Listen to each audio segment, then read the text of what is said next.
हो ही नहीं सकता कि आप सिर्फ अल्लाह करें और रसूल अल्लाह सल्लल्लाहु अलैहि वसल्लम ना करें। जअलतुका ज़िक्रन मिन ज़िक्र, अल्लाह फरमाता है हबीब मैंने आपको अपने जिक्र में से एक जिक्र बना दिया। जिसने आपका जिक्र किया दर हकीकत उसने मेरा जिक्र किया, कि हमने आपका जिक्र बुलंद कर दिया।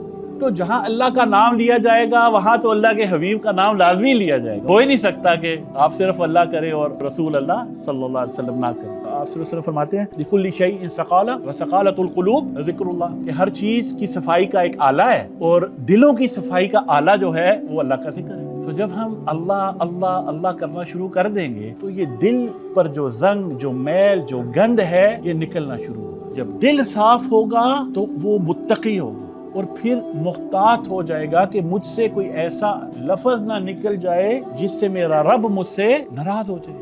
जब हम अपने अखलाकियात को बेहतर करना चाहते हैं तो फिर हमें दो चीजें चाहिए। हमें अल्लाह वालों की सोहबत चाहिए, या अय्युहल्लज़ीना आमनुत्तकुल्लाह वकूनू मअस्सादिकीन, ऐ ईमान वालो अल्लाह का तकवा इख्तियार करो और सच्चों की सोहबत इख्तियार करो। तो जब हम नेक लोगों में बैठेंगे तो फिर उनकी सोहबत में हम देखेंगे कि उनके अखलाकियात क्या है, उससे हम सीखेंगे। तो जिस सोहबत में हम रहेंगे उस रंग में हम रंगे जाएंगे। और जो जिक्र है ये दिल की सफाई का आला है, चाहे वो जिक्र अल्लाह है या जिक्र हबीब अल्लाह। हफ्तावार लेक्चर में शिरकत के लिए अपने करीबी बुरहानिया के सेंटर में तशरीफ़ लाएं।